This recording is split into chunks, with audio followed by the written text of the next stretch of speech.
All right, all right. Thank you for joining me in this episode of The Gospel Truth. I'm your host, Martin Wilson, and we have another great debate for you today. I have Samuel Nesan with me and Dave Ramsey, and we're going to get into this, man. Does the evil disprove the God of the Bible?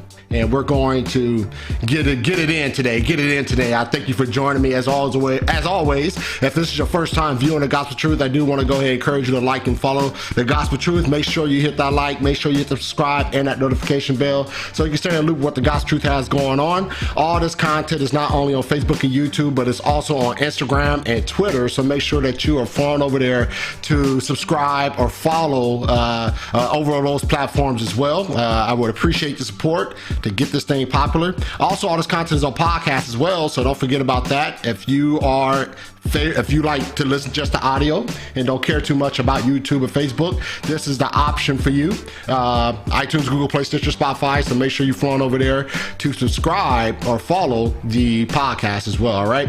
That said, I do want to go over a couple announcements of shows that I have coming up here in the future. All right, coming up, does the Bible teach Trinitarian monotheism or Unitarian monotheism? Have Andrew Griffin versus Timothy Anders. That's coming up April 6th at 5 p.m. Pacific Standard Time, 8 p.m. Eastern Standard Time.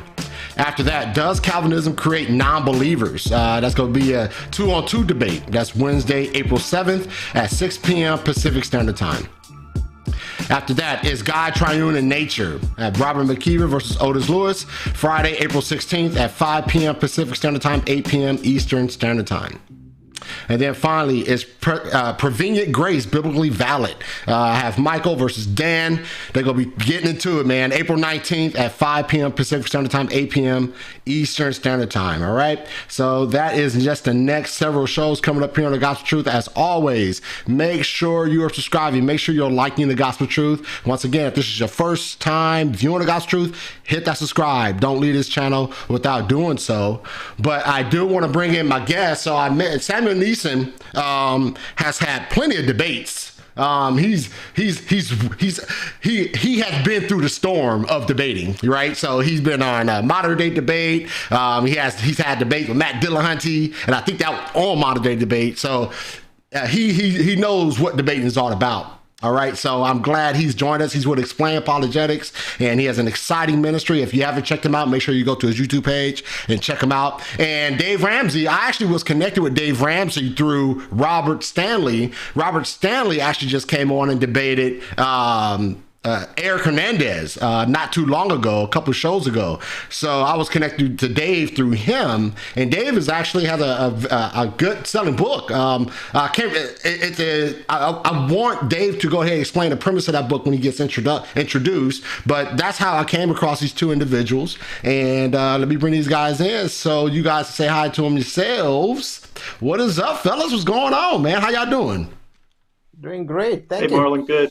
Good. So, Sam, you're over there in school. What school you go to again, man? I'm at Southwestern Seminary. Southwest Seminary?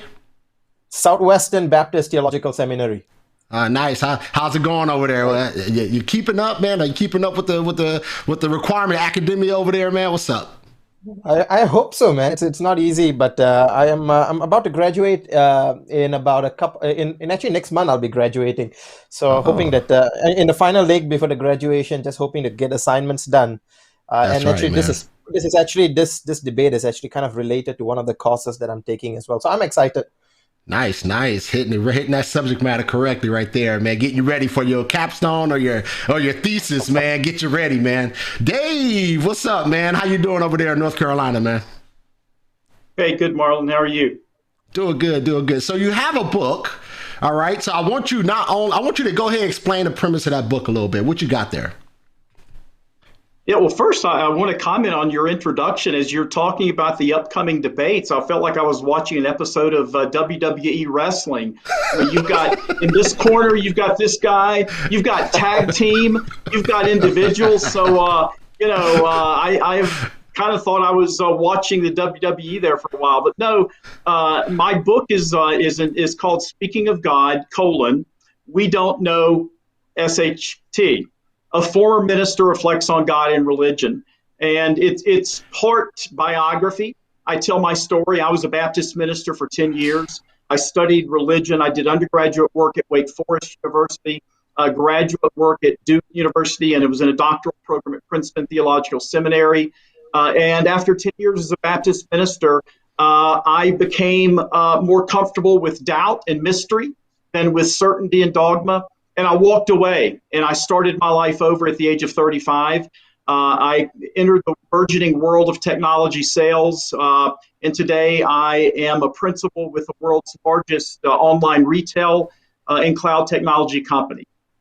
Oh, okay, okay. All right, all right. So I guess should we forego the introductions, man? Because I think you guys sort of got into that a little bit, but we can jump right into this debate, man. I think this is going to be a great topic. I think this is a topic that hits the heart of the situation, right? I think this is a topic that gets right to the core, right to the nitty gritty, and I'm excited for you guys to join me. So with that said, man, the topic of this debate is does evil disprove the God of Christianity? We're going to start this off with 10-minute opening statements, and that's going to be followed by 5-minute rebuttals, and we're going to follow that with a 40-minute open discussion. The only time I'll step in is if I hear ad hominems, if I hear any personal insults or things like that, which I don't expect of you two. All right, follow that with a 5-minute closing, and then we'll have some Q&A from the audience. Sounds good?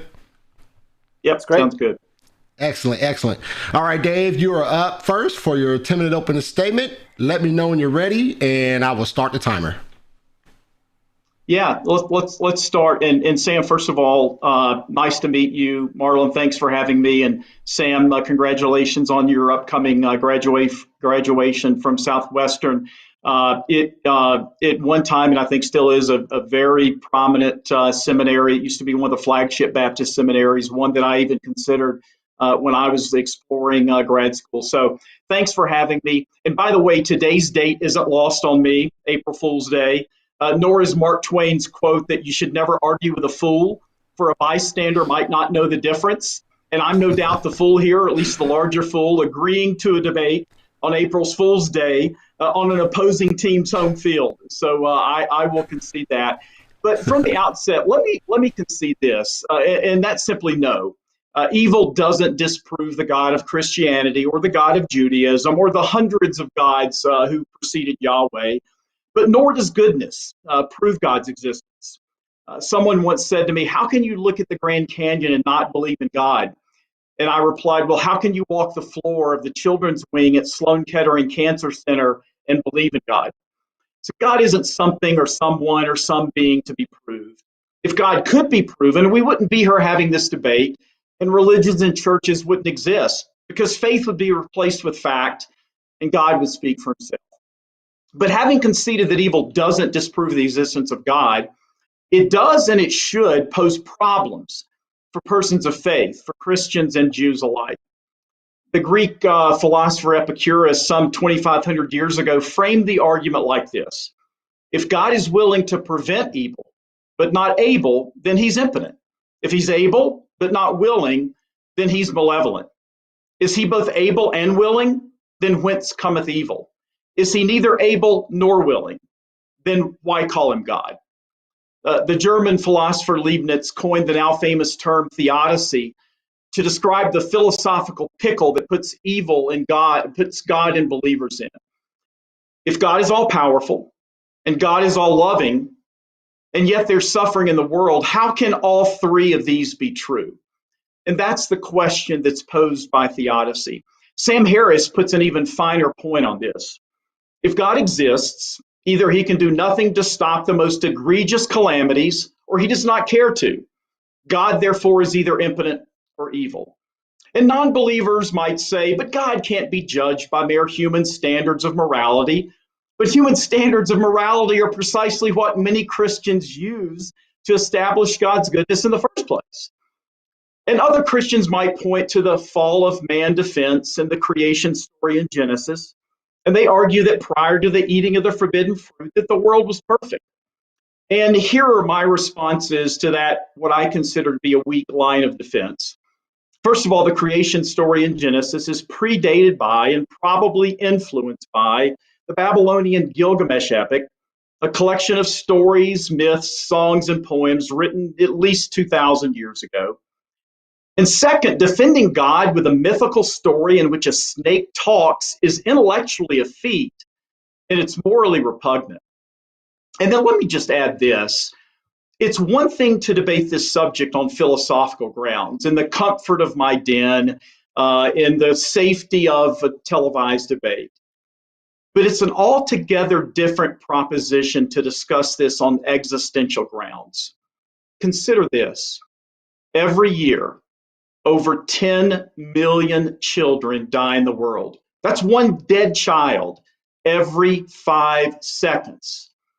Every 5 seconds, a child dies in this world. 1, 2, 3, 4, 5. A child just died. If you're a parent, that fact should deeply move you. If you're a believer, that fact should deeply disturb you. And if you're a believer, there's something else that should deeply disturb and bother you, and that's the biblical God. And with a nod to Jeff Foxworthy, let me pose the following biblical scenarios to you. If your God killed thousands of innocent children in a flood just because he couldn't control his temper, your God might be evil. If your God let an innocent man, Job, let that man's life be utterly destroyed, killing his children, all for a bet with the Satan, not the devil, as you know. Sam, at this point, the Satan is the prosecutor in the mythology of that day. Your God might be evil. And if your God creates disaster, your God might be evil. Isaiah 45:7, God says, I bring prosperity and create disaster. I, the Lord, do all these things. Richard Dawkins sums up the biblical God thusly. The God of the Old Testament is arguably the most unpleasant character in all fiction, jealous and proud of it, a petty, unjust, unforgiving control freak, a vindictive, bloodthirsty ethnic cleanser, a misogynistic, homophobic, racist, infanticidal, genocidal, filicidal, pestilential, megalomaniacal, sadomasochistic, capriciously malevolent bully. Other than that, I guess he's a nice God. So to put a bow on this, well, I would concede that evil doesn't disprove the God of Christianity. If the God of Christianity, who reigns supreme over a world in which an innocent child dies every 5 seconds, if that God isn't evil, and if the biblical God who killed innocent children in a flood because he couldn't control his temper, if that God isn't evil, then I don't know what evil is. No, evil doesn't disprove the God of Christianity. Evil actually exposes the God of Christianity. All right. Thank you so much for that opening statement. Appreciate you, Dave. All right, Samuel, you're up for your 10-minute opening. Let me know when you're ready, and I will restart your timer. Start your timer. All right. Can you hear me, Marlon? I can hear you. Let me know when you're ready, and I'll start your timer. I'm ready. All right. You got it for 10 minutes.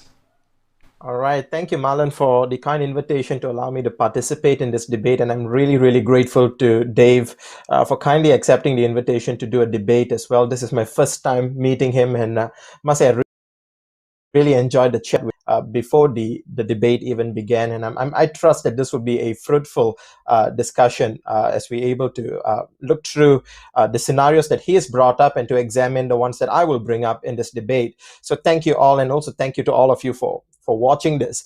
The topic of tonight's debate is whether the problem of evil disproves the Christian God. And from the get-go, I'm glad that Dave has actually come up and said that no, it does not disprove the Christian God. That's actually made my task a lot easier, because most atheists would say it does disprove the Christian God. However, I think the arguments that are important, and we should look at them in, point by point. I'll do that in the rebuttal period. But in the opening statement, what I want to do is, first of all, emphasize that the problem of evil has caused so many people to lose faith in God. It is by no means a small problem. And in tonight's debate, since the topic is, does evil disprove the Christian God, I will defend a proposition that it does not disprove God. But in doing so, let me make a couple of disclaimers. I will not be appealing to the free will defense, which is commonly appealed to. to say that just to have free will, he allows evil to take place. I also will not pretend to know why each and every evil action takes place. And I'm like you, in many cases, agnostic to why evil takes place, and sometimes we just don't know. And I think, as Dave would agree with me, when you don't know, it's best to say so instead of presuming to know. Number 3, I will not make light of the evil and the suffering in the world. For example, the stats that Dave has brought up about a child dying every 5 seconds, that's sad. It's not small thing. It is a big thing, something that should cause us to pause and reflect on our theology. And fourthly, I will not be making excuses for God, or to use the phrase used by the philosopher Philip Scarry, I will not be taking God off the hook. I think that God should be looked at. God should be examined to see why on earth God, who could have stopped this, allowed this to happen anyway. Think of the worst evil that could have ever happened. God could have stopped it. He clearly was powerful enough to do it, and yet evil happens. And I think the one possibility is that God doesn't care, although in this opening statement I'll be offering a different possibility. I think that God, for every evil action that takes place, in the sense that he ultimately could stop it if and when he wanted to.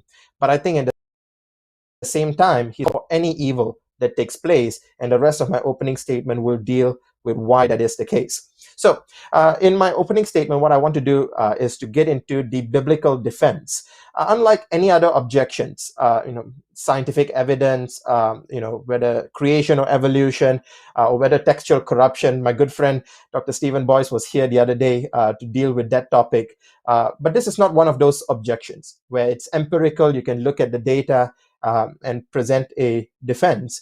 This is a challenge to the internal coherence of the two fundamental pillars of Christianity: the goodness of God and his power, his omnipotence. In Mark chapter 10, verse 18, Jesus claims that no one is good except God alone. What Jesus means by that is that God is the very basis of what good is. I mean, God is the foundation of good. There is no one else that is good but God. In Genesis 18, verse 14, God rhetorically declares, "Is anything too hard for the Lord?" Clearly, the answer here is no. So God doesn't believe anything is too hard from him, and at the same time, he affirms his own goodness, as we saw through the words of Jesus. And as Job rightly echoes the sentiment in Job 42, verse 2, he says, "I know that you," referring to God, "can do all things, and that no purpose of yours can be thwarted." So Job is right in assuming that his purpose will carry on no matter what.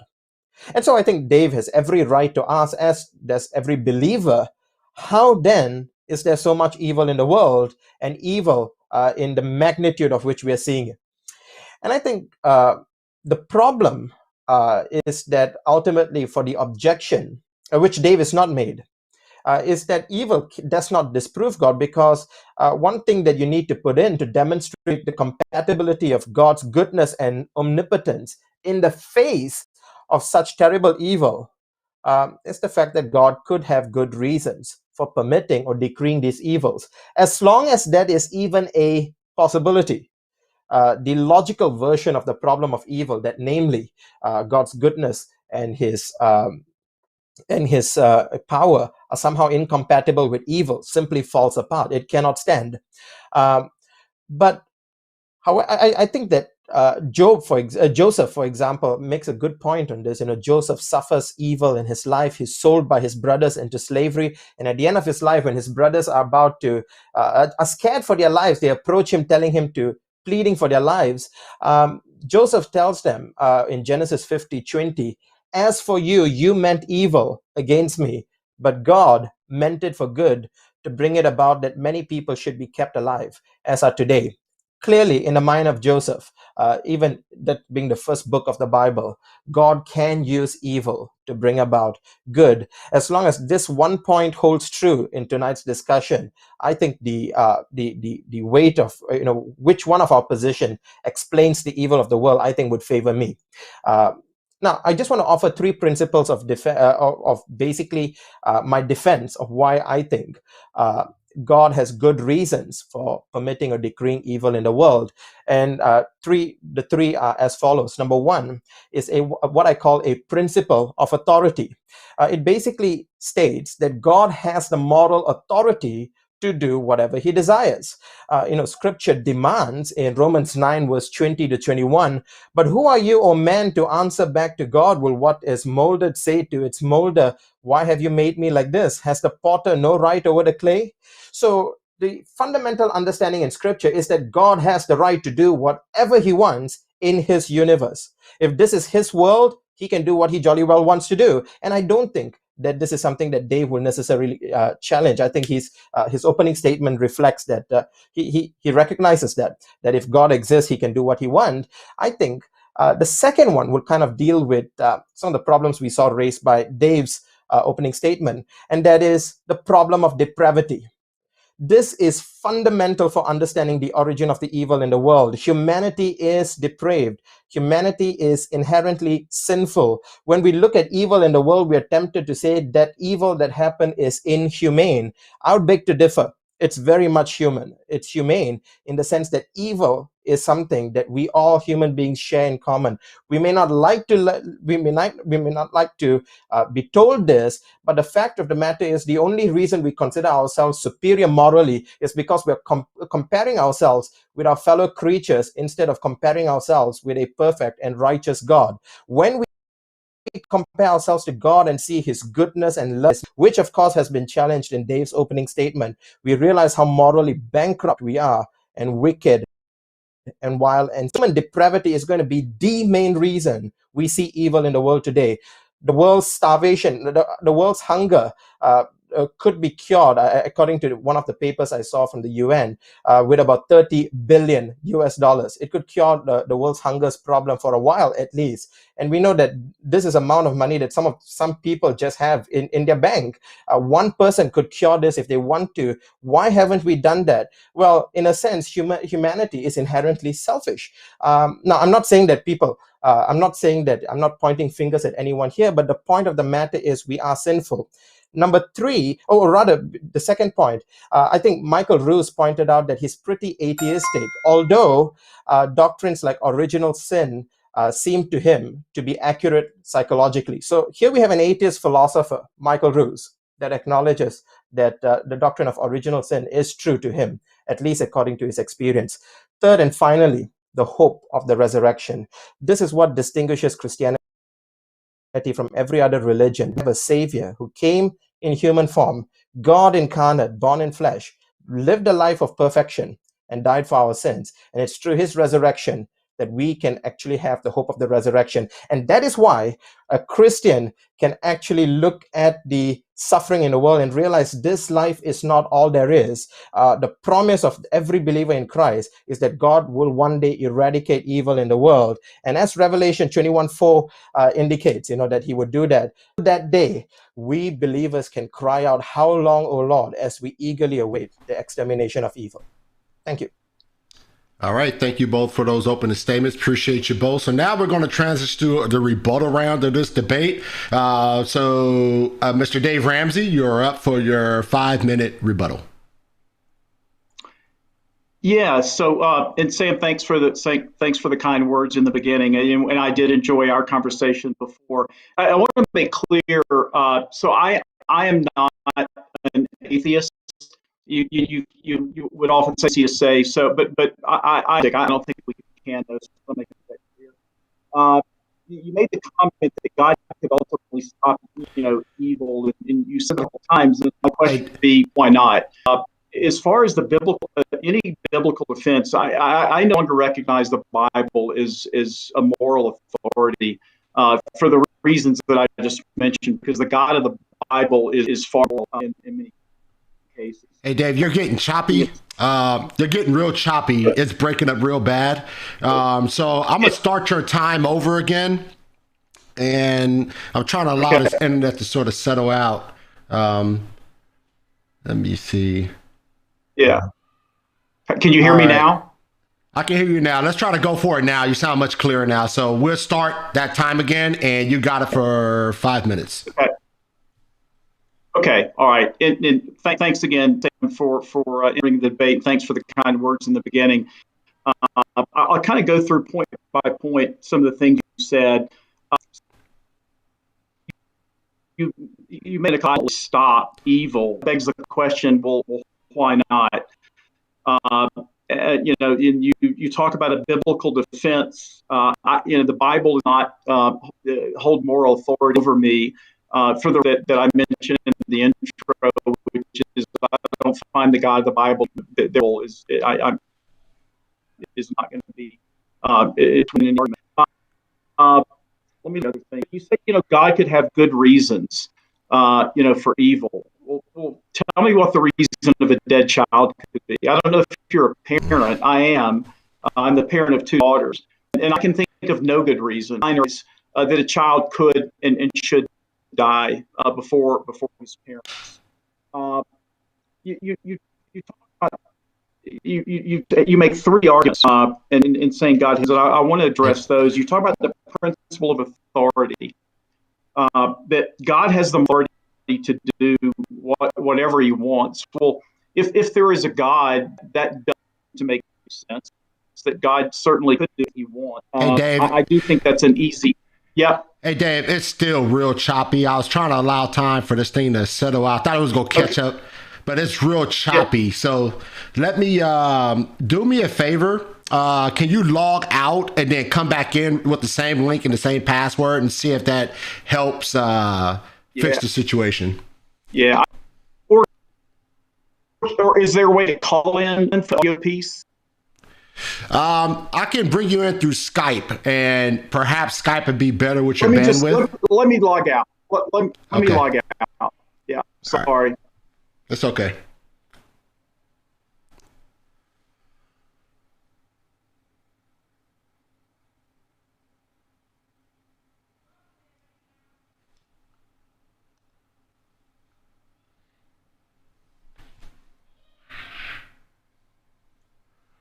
All right, everyone. While we figure this thing out, try to get that internet right.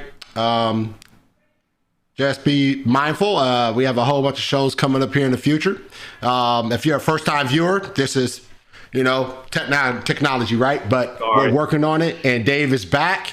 And so, Dave, it's all right. Don't worry about it. We got this, man. We're good to go, man. So we're gonna we're gonna start that time over again. We're gonna give you that time, and hopefully the internet technology cooperates. So you got it for 5 minutes, Dave. Let's give it a go. Yeah, sorry about that, Marlon, Sam, and those things. You hear me now? I just want to do a sound check. Yeah, sounds better now, Dave. All right. Great. Okay. So I want to just go ahead and hit the 3 points or the 3 arguments that Sam offered toward the end of his opening there. He talks about the principle of authority, that if God has the moral authority to do whatever He wants. I suppose that's true. I guess by sheer definition, that if there's a God, that God should not be bound by any limitations. So I'm not really sure that is satisfactory to a parent who's lost a child. In fact, that sounds quite cold and callous. If I were God and my child died at the age of 5, and you told me, well, God has the moral authority to do whatever He wants to do, that strikes me as utterly incompassionate, utterly void of love. And if the God of Christianity is supposed to be about love, the notion that God can do whatever He wants to do smacks me of just utter coldness, callousness, and indifference. The notion of depravity, and I did hit this in my opening statement, while I do dismiss the Genesis story as myth, I will agree with Sam that there are certain evil acts committed by humans that are certainly responsible, that humans are responsible for the acts they commit. And some are utterly heinous, some are beyond imagination.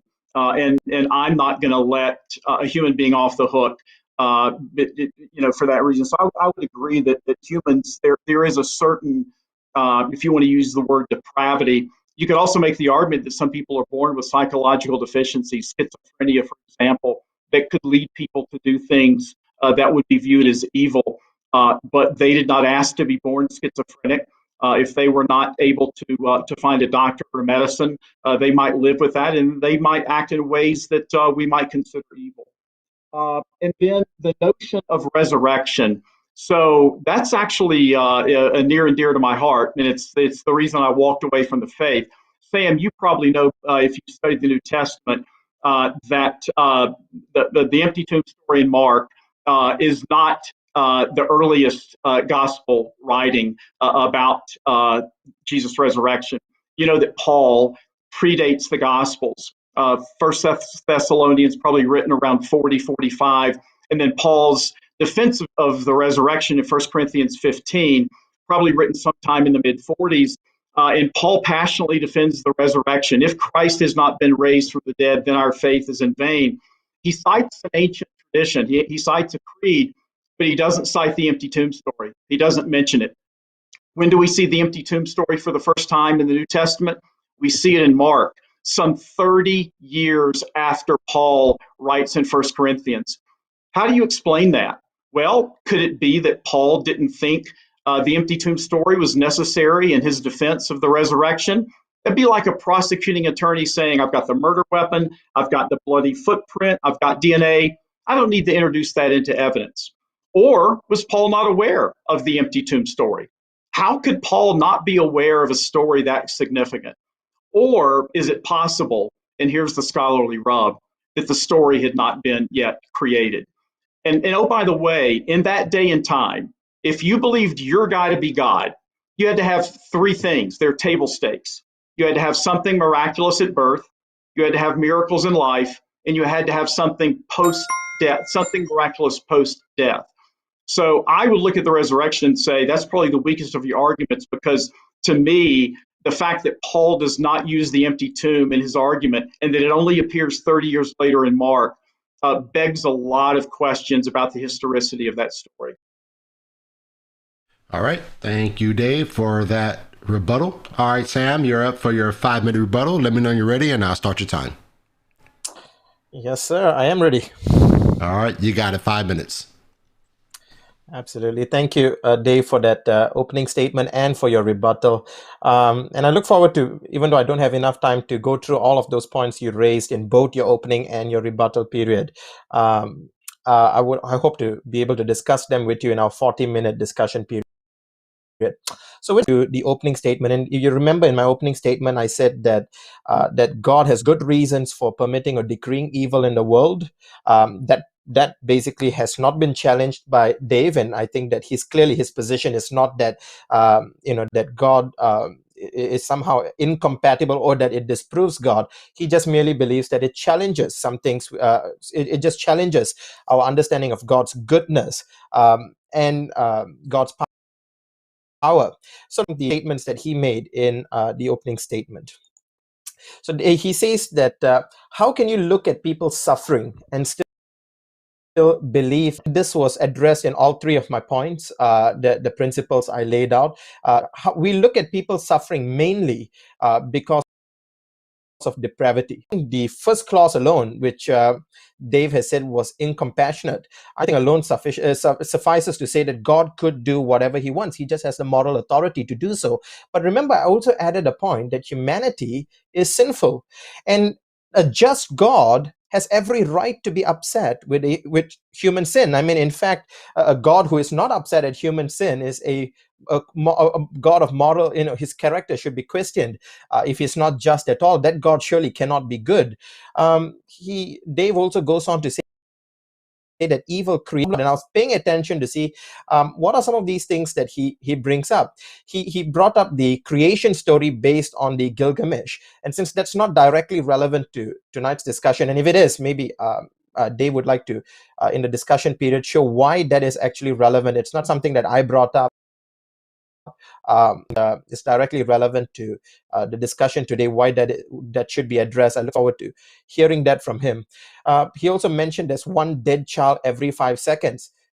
I addressed that in my opening statement, saying that if God is just and death, the wages of sin is death. That is Romans chapter 6. When we look at the sins that humanity does, it is so easy to take away human sin away from the equation and say, well, God ought to have God commands man, and man constantly violates God's command. And we expect God to sit behind and take that. No, I think the God that we serve is a holy God. God demands that humanity pays for the sins it commits. And in that sense, the compassionate part comes when he offers his son, Jesus, our sins away from on our behalf on that cross. And if we look at a cross and all we see is the love of God, we've missed the point. The cross bears witness to the anger of God against sin, how he views sin, and how he would put his son under in judgment of. In that context, we understand what compassion is, that the God who could have destroyed us for our sins shows us mercy that can only be found in Christ Jesus. The reason we take that for granted is because we don't understand what sin is. We think we can rebel against God and God is somehow supposed to take it in the chin. That would fly against a fellow human being, because all humanity is sinful. It doesn't fly against a perfect God who takes all sin seriously, as Romans 1:18 indicates. He talked about the biblical God killing thousands of children. That falls under my argument of depravity. He talks about God destroying Job and that he might be evil. I think Job himself says to God that he has spoken foolishly. If Job, having gone through that, looks at his life and says that he was foolish in the charges he brought against God, I think that he would be in a better position to assess that than we are some 2,000 or maybe 4,000 years away. Not 2,000, definitely. 4,000 plus years away from that incident.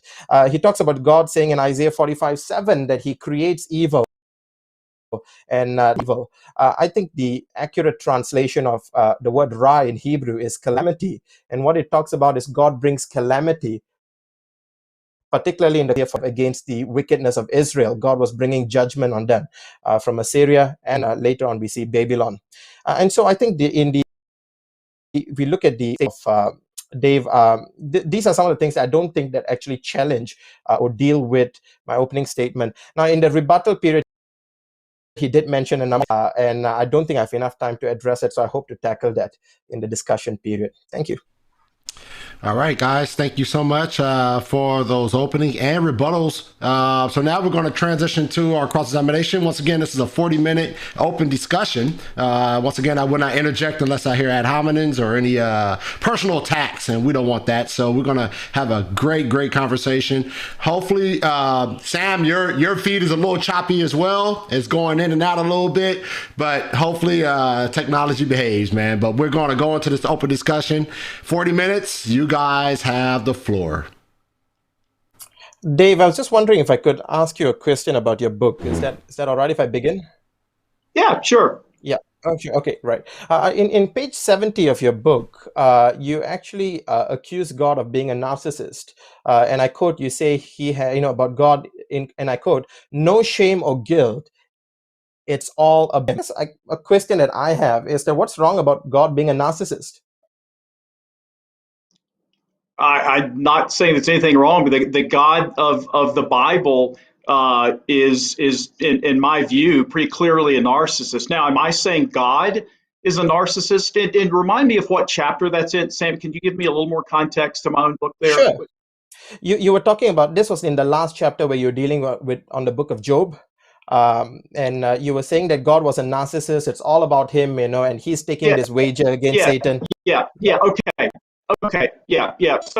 So my comment there is, let's take a step. So as you know, the premise of that story is Satan, and Sam, you know that the mythology of that time, this is not the Satan of the New Testament. You know, the Hebrew word for Satan means what? I'm going to test your biblical knowledge here. Accuser. The prosecutor. Yeah, accuser. Yeah. So the Satan is a member of the divine council roaming the earth looking for examples of righteousness. And in the story, God says, "Hey, how about my boy Job over there? What do you think of him?" And the Satan says, "Oh, the man that has the children, the cattle, and the land. Oh, yeah, take that away from him. I bet you he will curse you to your face."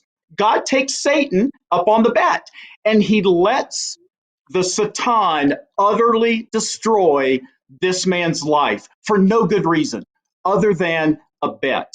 And so here's the deal: the reader knows Job is innocent. God knows Job is innocent. Job knows he's innocent. His friends are like, "Job, just confess your sins. You've obviously done something to make God mad," because in that in that period of time, the Deuteronomistic theology dictated that good things happen to good people, bad things happen to bad people, and that everyone goes to the same place, Sheol, when they die. That's the Old Testament worldview. So when Job protests his innocence, what does God say? God comes back and says, "Where were you when I created the world? Brace yourself, take it like a man." He rubs Job's face in the very stuff that he created.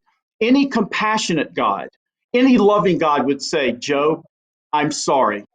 I should not have let the Satan utterly destroy your life."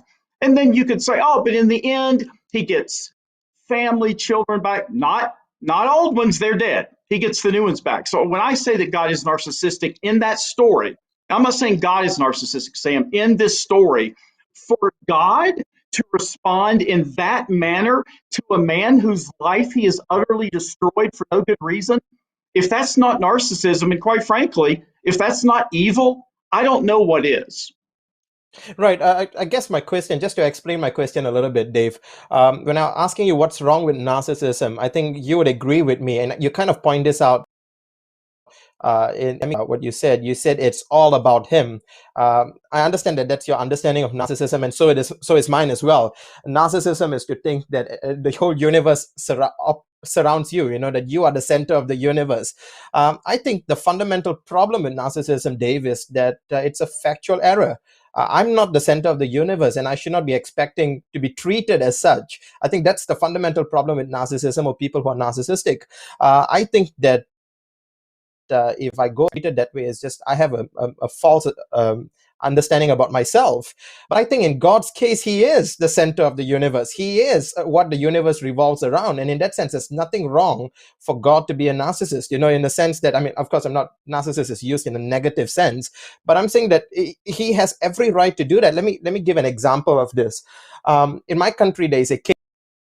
The Young Dipa is king of Malaysia. And if I expect to be treated as a king, that's wrong because I'm not a king. But the king can expect to be treated as a king, and we should not be pitting ourselves on the same level because he actually is the king. I'm coming from and saying that God has it flows into my first argument, Dave, and I hope to go through all three, but it flows into my first argument, Dave, that God has the merit so, and so it's not evil because you said if that's not evil, what is? I'm saying it's not evil. It's only evil when one does not have the authority to do so. Would you agree? No, I would disagree. I would actually say that just because you have the ability and the authority to do anything doesn't mean that you should. And again, I'm going to say, okay, Sam, if that is God, if that in fact is your God, I reject that God categorically.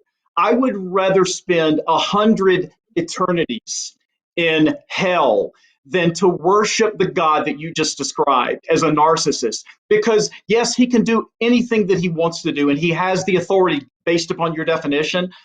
But to lack the compassion to look at a man whose life he has destroyed and to rub his face in it, that's a God that I want nothing to do with at all. And if that's the God that you worship, I'm sorry, I'll take a pass on that God. Thank you very much. Yeah, I really appreciate your honesty, Dave, and I think that in a sense it's because of your honesty that we're actually able to, just get to the heart of the argument itself. And I really think you summed it up quite well just now, in saying that if that is what God really is, I reject Him, Dave. That's the condition of all sinful. I mean, all sinful humanity, yourself, myself, every one of us. We reject a God for who He is because we refuse to accept His lordship over us. And I think that salvation, in a sense, is bowing the knee to Christ and saying, you are Lord. You get to do what you want. And I think that C.S. Lewis was right, when he said that there are two kinds of people in this world: people who say to God, "Your will," and people to whom God says, "Your will be done." And I say that only to say that God expects His lordship, to be taken seriously. And I think you rightly pointed out that you reject that. But I noticed there was something you said before that really piqued my interest, and that is you said that that God should, I think, do you remember using the word should, that implying there was some sort of moral obligation for God, or he should not have done that? Did you say that? And I had a follow-up If question. God is if God is a loving, compassionate God, what God would rub someone's face in a situation that He created? And yeah, I will use the word should there. Absolutely. And if that's your God, Sam, God bless you with your God. Go have Him, love Him, do whatever you want to do with Him. I walked away from that God. And if in the end there is this God and He sounds like you, then I'm going to say push the button and send me straight to hell because I want nothing to do with you. I don't think that's how it's going to be, Sam, in the end, by the way, if there is I'm an sure. end, because the God that I do believe in is a God of love and a God of mercy and a God of compassion. But the God that you just described is one that not only I think we should, or that should be rejected. I think that God should be condemned, and that's what I do in my book. And I think we simply disagree there about the nature of God, if there is a God. I'm sure, Dave. I mean, and yeah, I appreciate that. That honesty in sharing that. The belief. You said you used the word mercy, that Dave. Is it your view that God has to, give mercy to all? God is somehow obligated to give mercy to all Yeah, men. Is that yeah. No, so Sam, and let's back up here. First of all, right? I, at one point in my life, I've believed everything that you believe.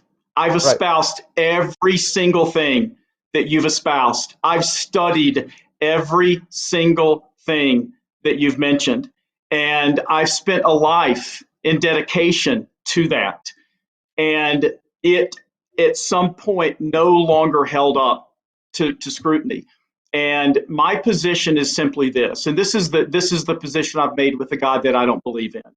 If there's a God and that God can't handle my intellectual rigor and my intellectual honesty with a brain that I was allegedly born with, Right. that's not much of a God. That's a small God. And that's really where I landed at the end of the day, that I have to be intellectually honest with God. And I've been intellectually rigorous with Christianity and with scripture and with my study of religion and my faith, quite frankly. Uh, but so I reject the logic of the gospel that we all have sinned and fallen short of the glory of God because of the sin in the Garden of Eden. I reject all of that on so many grounds, historical grounds, theological grounds. And so there is a gulf there between us that I'm not sure can be bridged, on this call. Yeah, and you said that, for example, that we should condemn such a God. I was just wondering on what basis. And I think you know where I'm going. I think there's no objective grounds to do so, and I'm wondering that how, you would, what grounds on which would you indict God on?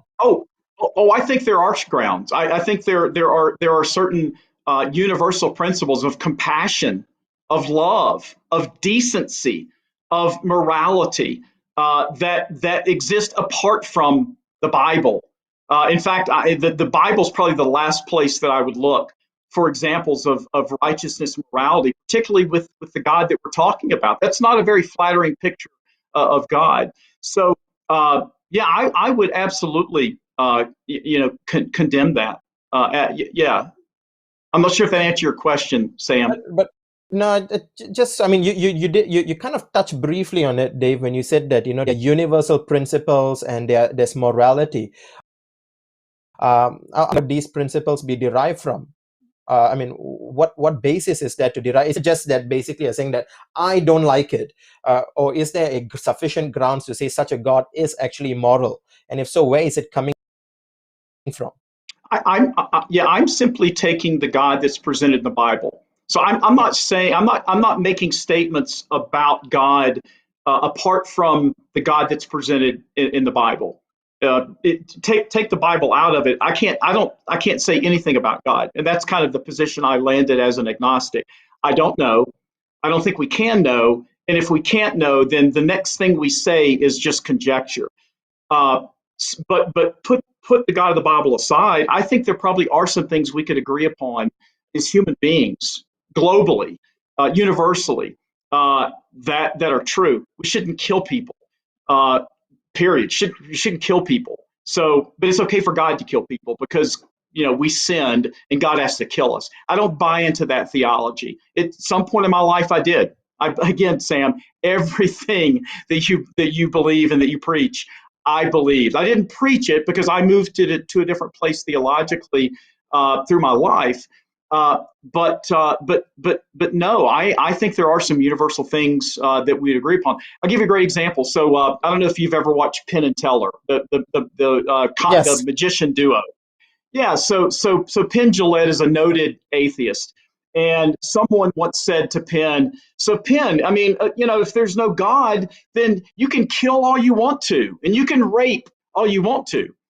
And Penn responded, "I murder all I want to, and the amount that I want to murder is zero. I rape all I want to, and the amount that I want to rape is zero. I don't need a God, and I don't need the Bible to tell me what's right or wrong. There are some universal things that we could agree upon without the Bible and without a religious kind of conversation."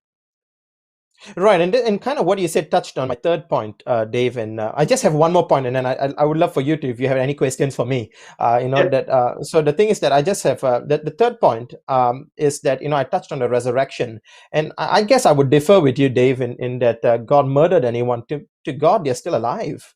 They're not dead to Him. I mean, they're in the intermediate state, and that souls, are, or even in the afterlife, because the souls to Him are not dead. So in that sense, God has not killed anyone, has He? So, Sam, do you have children? No, I'm not married yet. Okay. So, what I'm about to say, you can't relate to. Right. Tell a parent who's lost a child that child is not dead. I dare you. I dare you. Uh, That, that, that I've is never. that's and Sam, let me just say, I don't think you would do that because I don't think you are that cold and callous and hard. But when I hear that coming from anyone, let alone a minister of the gospel, that your child is not dead, your child is in heaven with God. I can tell you from my experience as a minister, if the thing that I saw creating the most psychological damage, lasting psychological damage, was when a parent lost a child.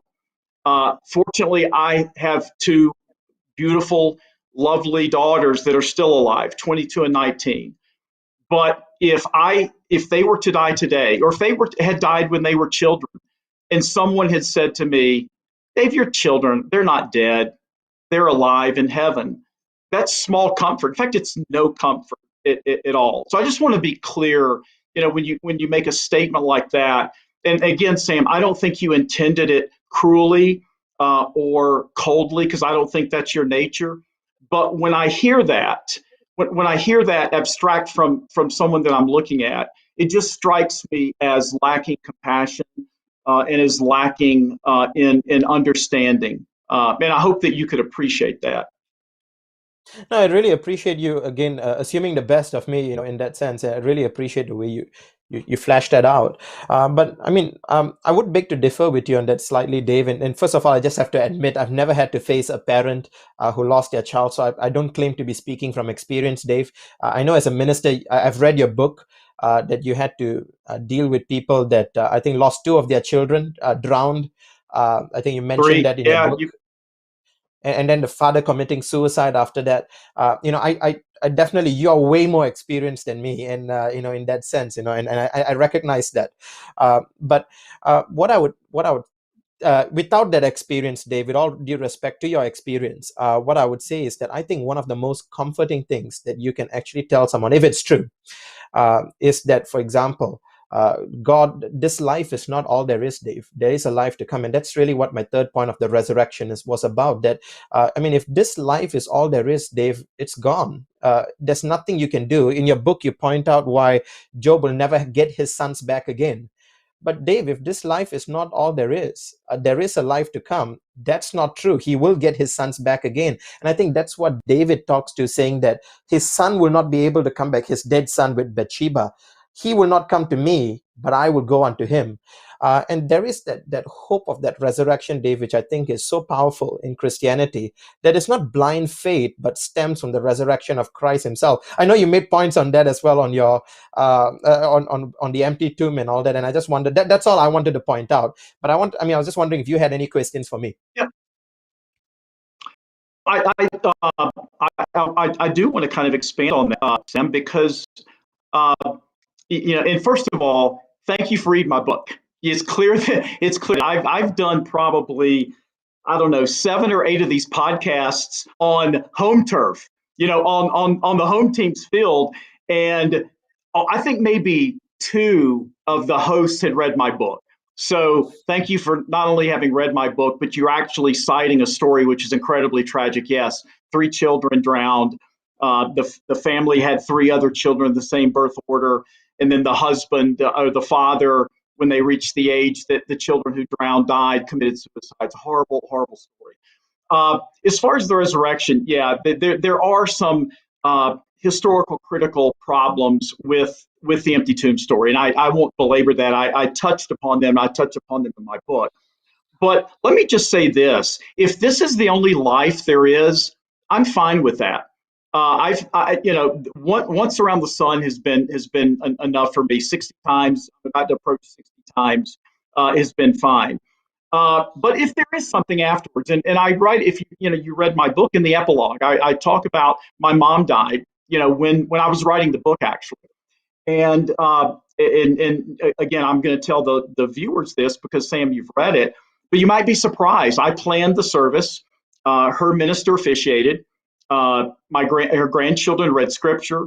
I wrote and delivered the eulogy, and I selected songs. I selected "Will the Circle Be Unbroken," a video by the Nitty Gritty Band with Johnny Cash, and then also there was when "It Is Well with My Soul" is how the service began, and I can listen to that music.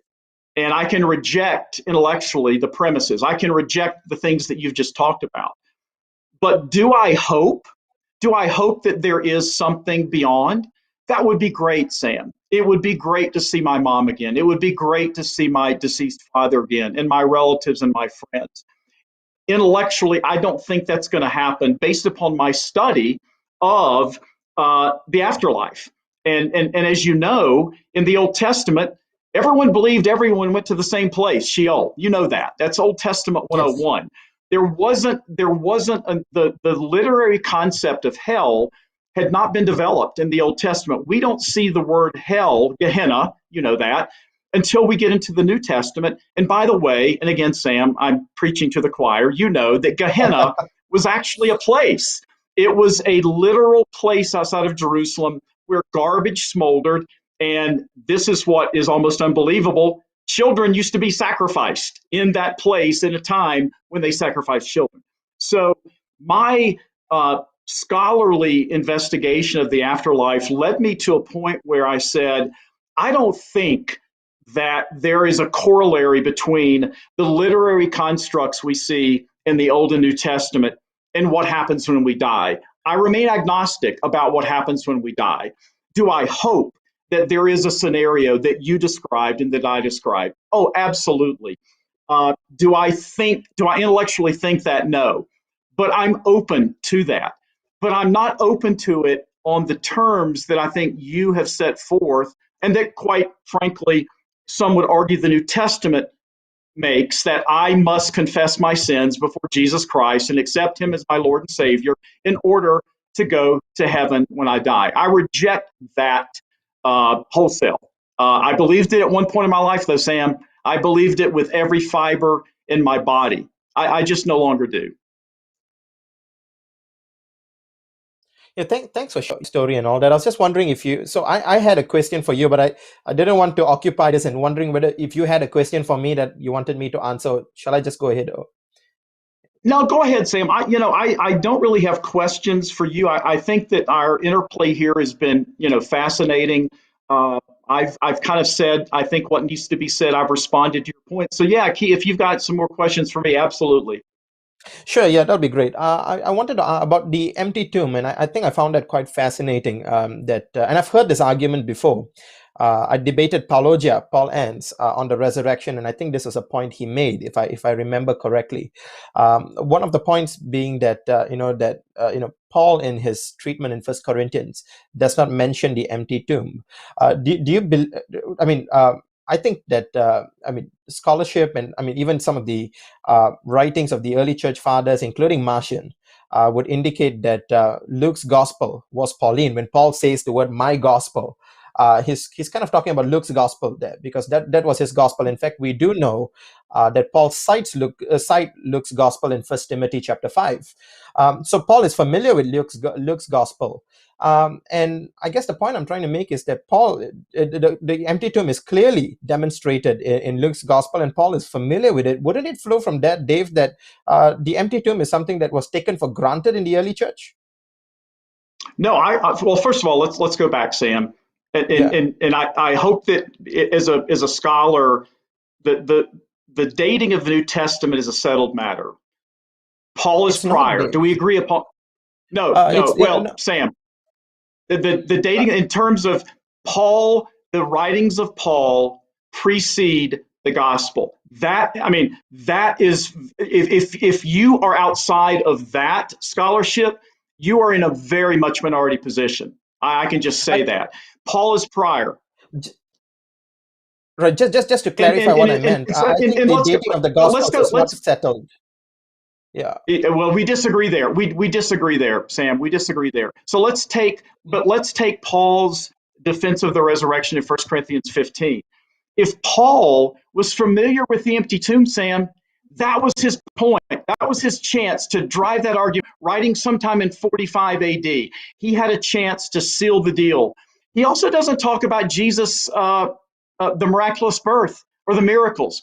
Why does Paul not discuss those things writing in 40? Why do we only see those later, like in between 70 and then John's written probably in 90 AD? That's when those pop up. So no, Paul had his chance in 1 Corinthians 15 to cite the empty tomb, but he doesn't do it. He doesn't take the opportunity. And that does beg the question, why not? Was he not aware of it? Well, that doesn't make sense. Did he decide he did not need that in his defense of the resurrection? That doesn't make sense. Or, and this is my position, not my position alone, had the story not yet been created? Yeah. I mean, I guess that the date. I just want to clarify something about the date. I do agree with you that the dating of the New Testament is. For example, just to get my thoughts clear, because I was thinking of a couple of things there. I believe in Markan priority. I believe First Corinthians preceded Mark. I don't dispute that point, but I think that the Gospels were written earlier. So the way I date it is that I think that Luke, the Acts was written during the lifetime of Paul. That's why it ends with Paul's second year of imprisonment. So Paul is not dead by the time Acts is concluded. And so I would date Acts to somewhere between 66-ish AD, 64 to 66 AD. And I think that Luke clearly precedes Acts. So Luke would have to come in either in the early 60s or the late 50s. And I believe that Mark precedes that. So I think I would date the Synoptic Gospels to before 70 AD. I know that many scholars don't, but I think that is not a settled matter, Dave. It's something that Markan priority is still disputed in scholarly level. It's not a settled matter at all. The other thing is that I believe in a late authorship for John, even though I'm beginning to hear arguments that John may have been written prior to the fall of Jerusalem. I don't think so. I think John indicates that Peter's death in John 21, for example. So I think the dating is something that, for example, there's a difference between F.F. Bruce dating, who would push it beyond AD 70 and all that. But leave that aside about the dating. I only said that to mention that when we talk about the dating, we shouldn't base it purely upon the dating. I think that the empty tomb was a settled matter in the early church. I think there are a number of reasons for that, and just because Paul doesn't mention the virgin birth as well, I think there could be all sorts of reasons. The most simple one, and we were discussing Occam's razor earlier, Dave, is that was not relevant to his point. I don't think the creed is meant to be a succinct formulation, Dave. You don't enunciate every jot and tittle in your creed. It's just the main points. I think the empty tomb was taken for granted by the fact that Jesus rose from the dead. The early church did not believe in a spiritual resurrection. They believed in a physical bodily resurrection. That was basically, and that's one of the reasons why they believed that they started calling it the last days, because as you are well aware, in Jewish eschatology, resurrection only begins on the last day. And since Jesus' resurrection marks the beginning, the countdown towards the last day, they began to call it the last days. So I'm just surprised that you would take it almost seems to me, Dave, it's an argument from absence, unless I'm misunderstanding you. No, it isn't. It's conspicuous by its absence. But I want to comment. I just see they put our names and titles up, and I'm labeled the atheist.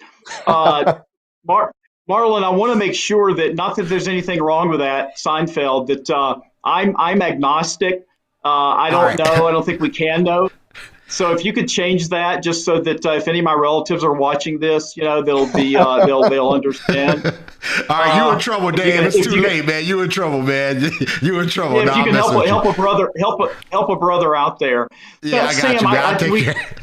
I'll take care of you. Yeah, Sam, we could spend the rest of the show debating the dating of the New Testament. I would simply say that I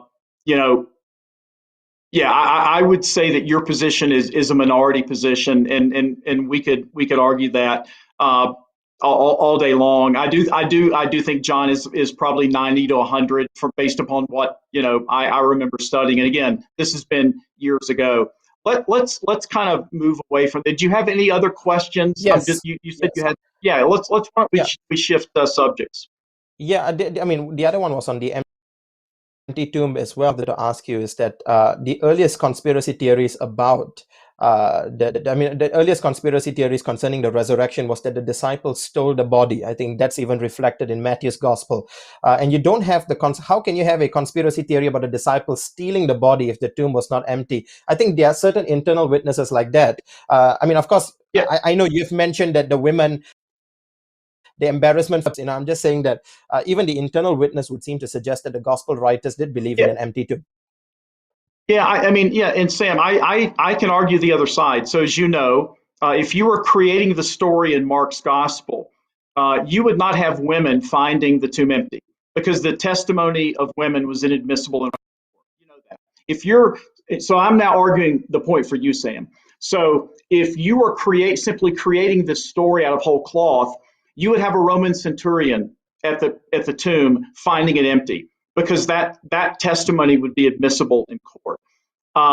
The other problem with that text for atheists or for non-believers is that in the Greek manuscript, as you know, verse 8 ends with a preposition, gar, for. Even in the Koine Greek of that time, ending a sentence with a preposition would have been a grammatical faux pas.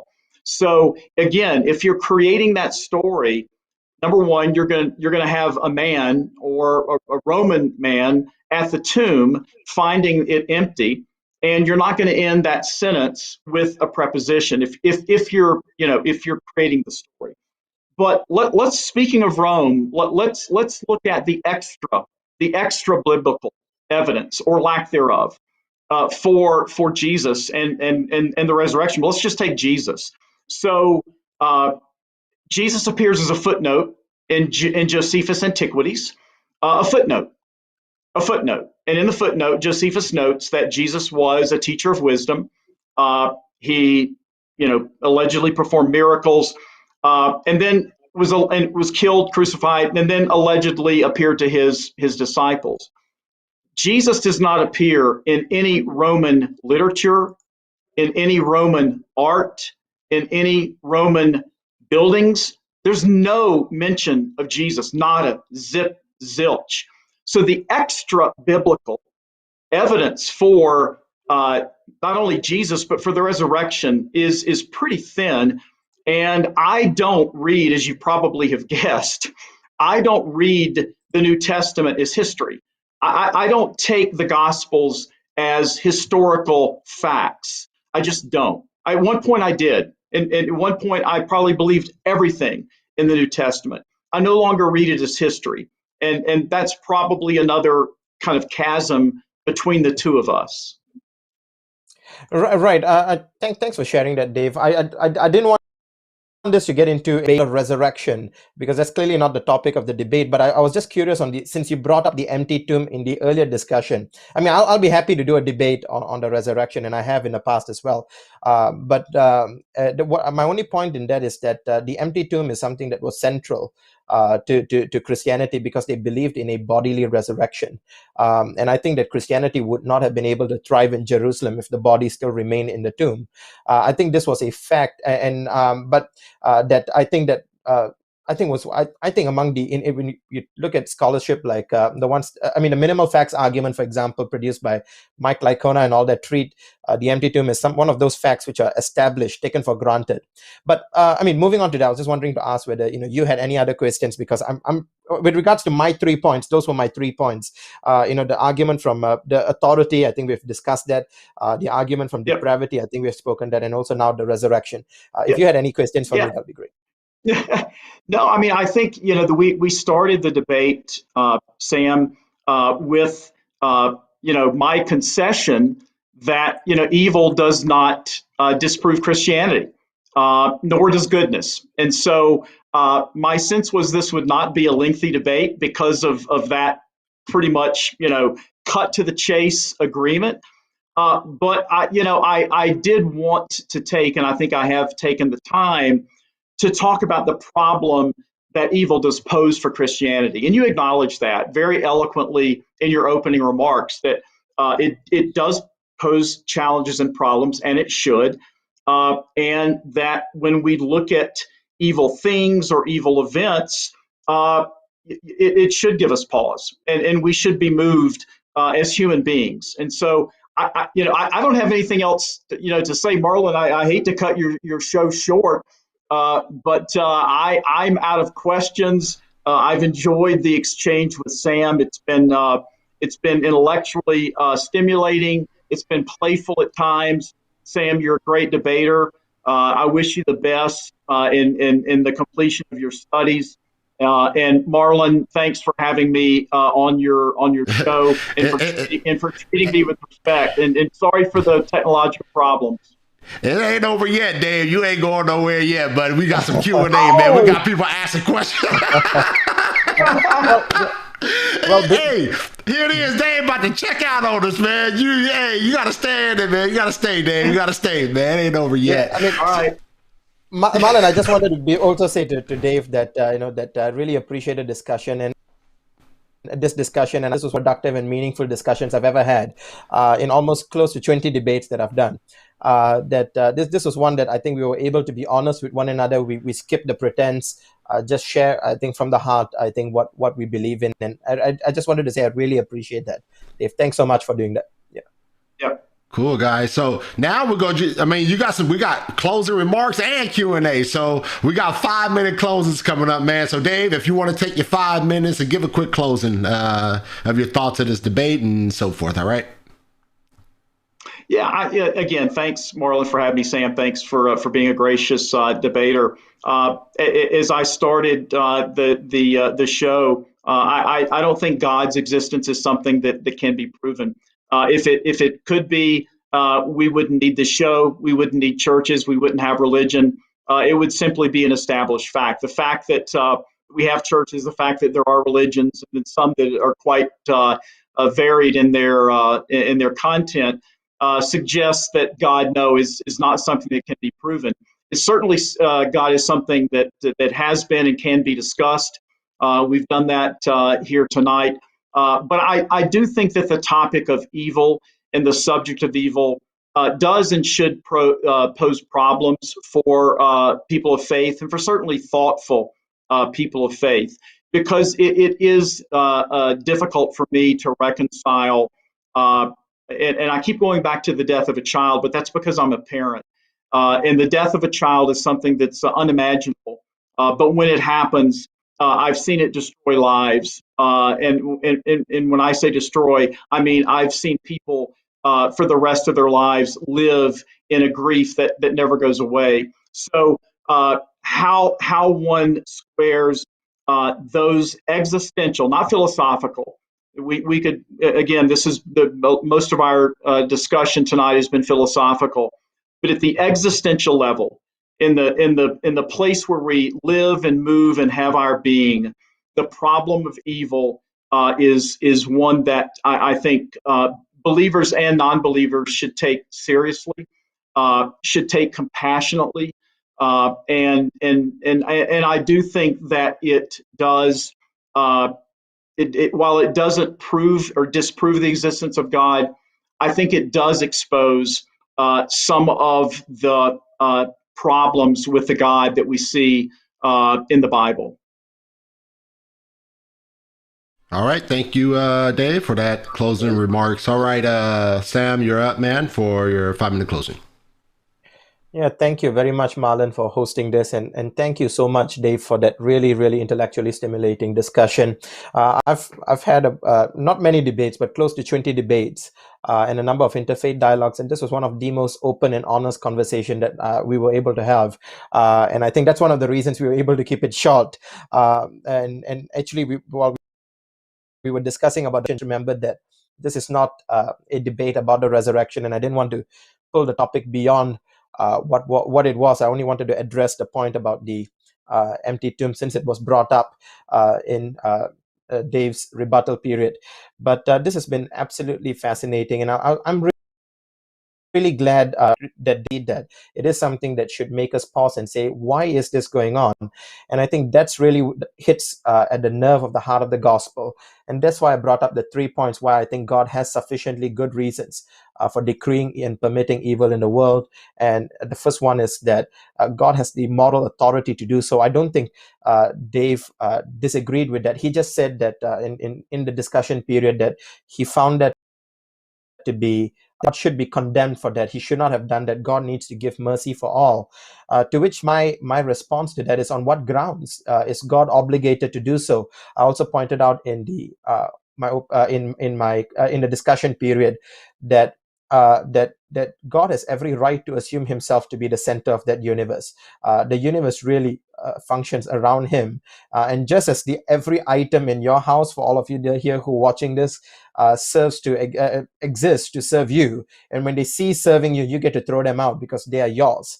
I think the universe belongs to God, and we exist for him. We were created by him, through him. And the New Testament applies that to Jesus Christ. But I think the beauty of the gospel is that, in spite of my second point, human depravity and sinfulness and wickedness, we deserve his anger. God, in his love and mercy, sent his son Jesus Christ. I heard from Dave's heart that he rejects Jesus. He's preached these things before. He's believed them before. I don't have the he's had many years of experience in the ministry and experiences of counseling families that I don't have. So I'm not going to pretend to have the same level of experience that he has or dealt with the same issues he has. But one thing I do know, that the God who raised Jesus from the dead will one day bring life to our mortal bodies, and will basically for every true believer in Jesus Christ, will unite us with him in a day when he will eradicate evil. That's the gospel we hold to. That's the hope we hold to. And that's why I will be able to look at someone who has lost their loved one, who has lost their child, and say to them lovingly, there is hope beyond the grave. Not in a cold manner and saying that, that your child is still alive. But as Dave said, that he doesn't believe that I would do it in a cold manner.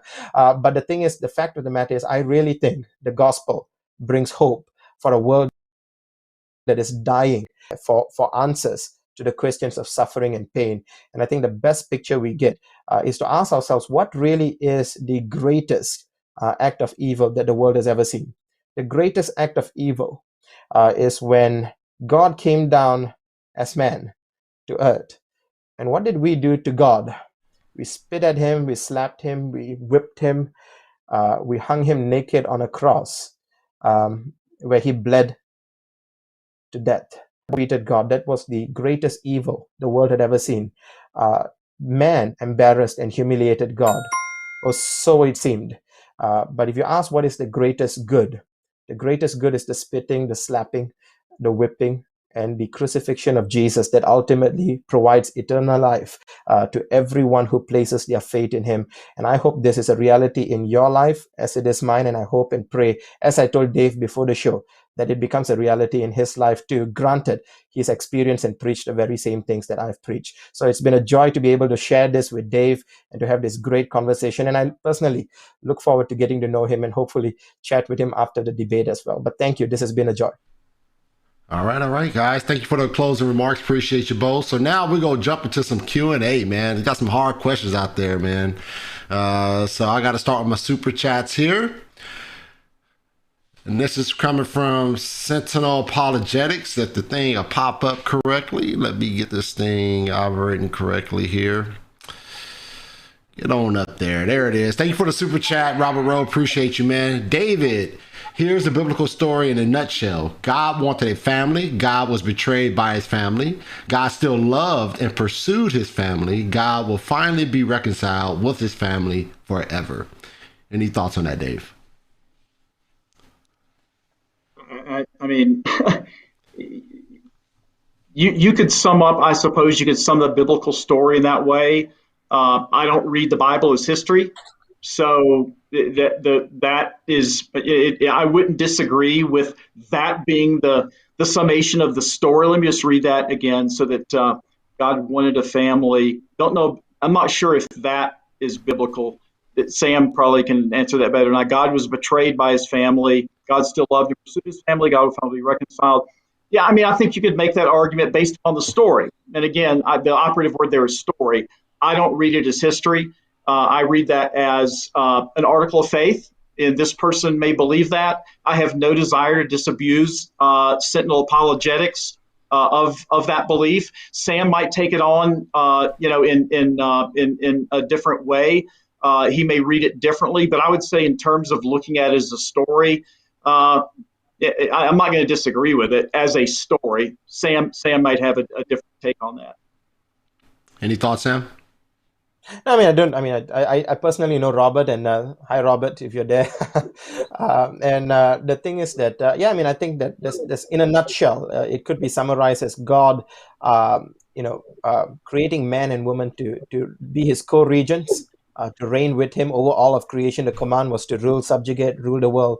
But man bows his knee to Satan, and God, in his love, sends his son to reconcile man to himself, Jesus triumphing over Satan on the cross, and then reconciling the world to him, which is kind of what we see on the book of Revelation. I actually did a presentation on the book of Revelation at Southwestern today. So that's the overarching theme of the scripture, and the rest of it fits into that paradigm.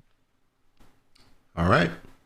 And here's another super chat from Mr. Robert Rowe. Thank you, Robert. Appreciate you once again for the super chat. David, the pre-Pauline creed, he was, quote unquote, he was buried, immediately followed by, quote unquote, he was raised, assumes the burial place was empty. Resurrection meant Jesus' followers believed something happened to his corpse. Any thoughts on that? I think that the operative word there is assumes. And the argument that I tried to make, and that I actually make in my book, is that if Paul were really wanting to strengthen his argument, and this was his chance in 1 Corinthians. I mean, he's making the argument that you would not make the empty tomb an assumption, that you would not make that something for the reader to infer, that you would make it explicit. I mean, and again, if I'm writing as Paul and I'm aware of the empty tomb story, that is going to be the centerpiece of my argument. I'm going to take another chapter and talk about the empty tomb story in detail that we see in Mark. So the argument that it was assumed, okay, possibly, but then Paul is not a very forceful debater here, because he's leaving out the details of what Christians today, I think, and Sam acknowledged this, consider to be the centerpiece of their faith, and that is that there was a dead body, and that body disappeared. How did it disappear? Jesus resurrected, or God resurrected Jesus from the dead. So I'm just simply saying, I think Paul could have made that argument much more forcefully had he made it explicit and not implicit. Hope that makes sense to mental apologetics. Sam, any thoughts? No. I mean, I would, as I discussed with Dave earlier, I would fully agree with, the point of. I fully agree with Sentinel apology. The point of 1 Corinthians 15 is the believer's resurrection more than Christ. I think Paul was using that as a paradigm to argue for, Paul was using Jesus's resurrection to argue for the believer's resurrection. I think that was his focus. I think when we look at epistles, as I'm sure Dave knows, that the epistles are occasional in nature, in that they were written to address a particular situation, an occasion, and so you would not expect them to cover every bit in detail. I think when you look at the Gospels, however, which is meant to cover the historicity or the story of Jesus himself, they do teach the empty tomb, and I think we've kind of had that discussion. The other thing that I find that is a really strong, so I agree with Robert, and I found that was really interesting is that the earliest conspiracy theories was that the disciples stole the body. You would only need to come up with a conspiracy theory to explain the missing body.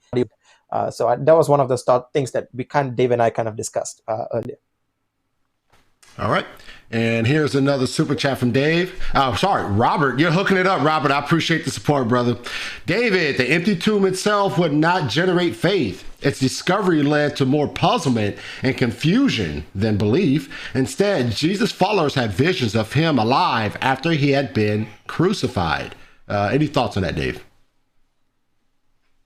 Yeah, I mean, assuming that's, historical, I would say visions are not uncommon today.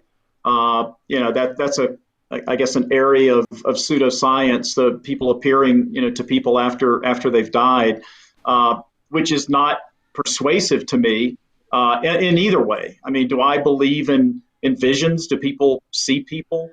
I don't think it's empirically validated that you see someone. That's a construct in someone's mind and not empirically validated. But in terms of his followers had visions, maybe they did, maybe they didn't. It really doesn't move me. It certainly doesn't move me to faith. So that's my response to that, if I understood the question. All right, Sam, any thoughts? Yeah, I think I kind of shared that earlier as well. I think that the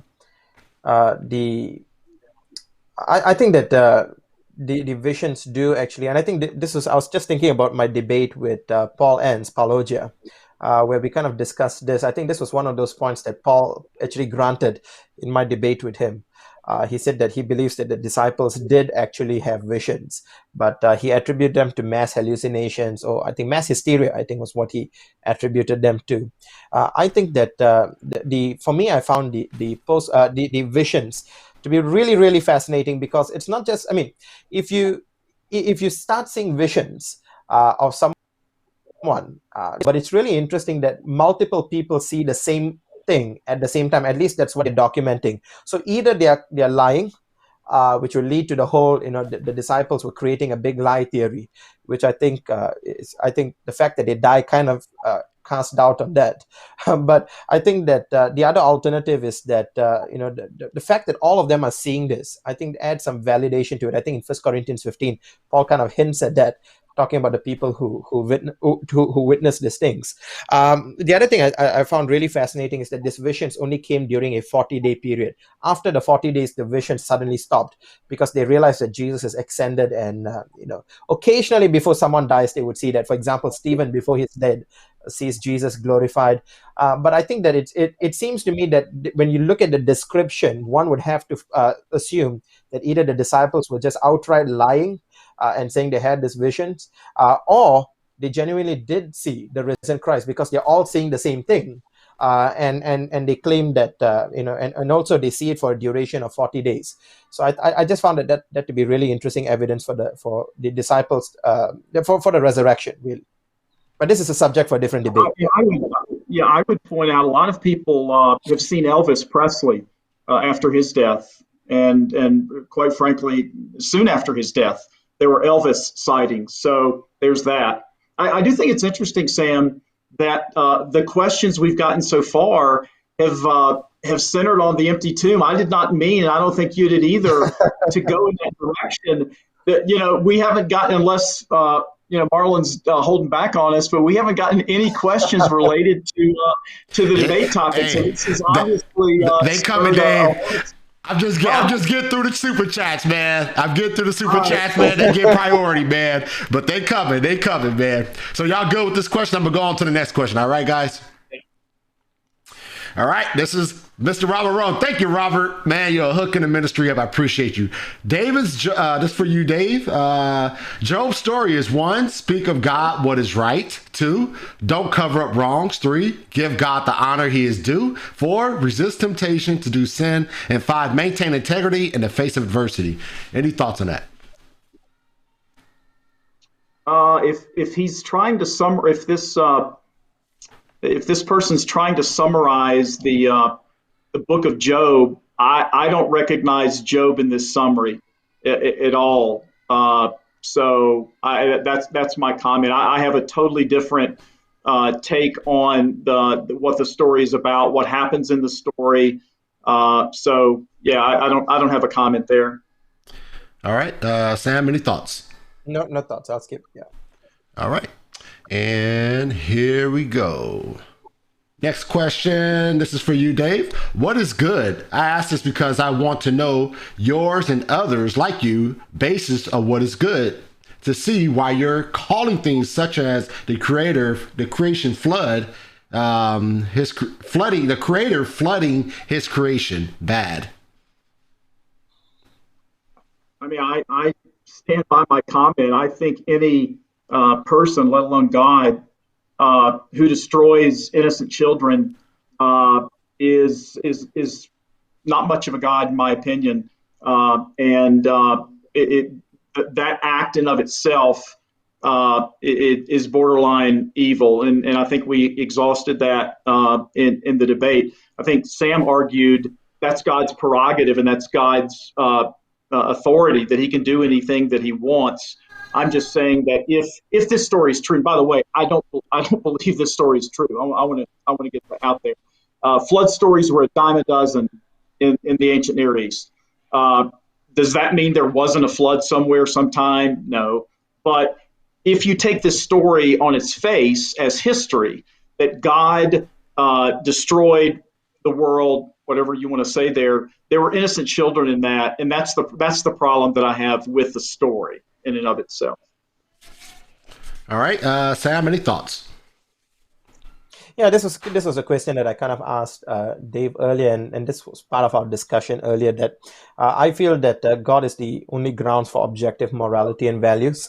I know that Sam Harris in his book uses the moral landscape as a way of trying to get around that. I'm actually in the midst of co-authoring a book with Tom Jump on morality and the basis, whether God is the objective grounds for morality, where we hope to cover this. But so in short, I would say that if you once you remove God as the grounds for objective morality, what remains is just subjective morality. We can say we dislike that, but there's no grounds to actually indict God on, apart from the fact that he has wronged me and I kind of don't like it.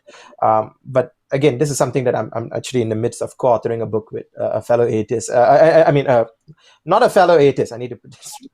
An atheist, lest I be misquoted. Dr. Freud, calling Dr. Freud. Sorry. All right, here is a question for you, Sam, actually.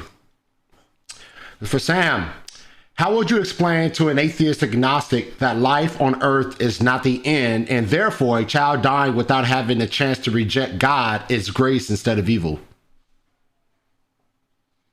Yeah, I mean, how would I explain that? I guess I would state it but let me look at it. How would you explain to an atheist or agnostic that earth is not the end, and therefore, so a child dying without a chance to reject God is grace instead of evil?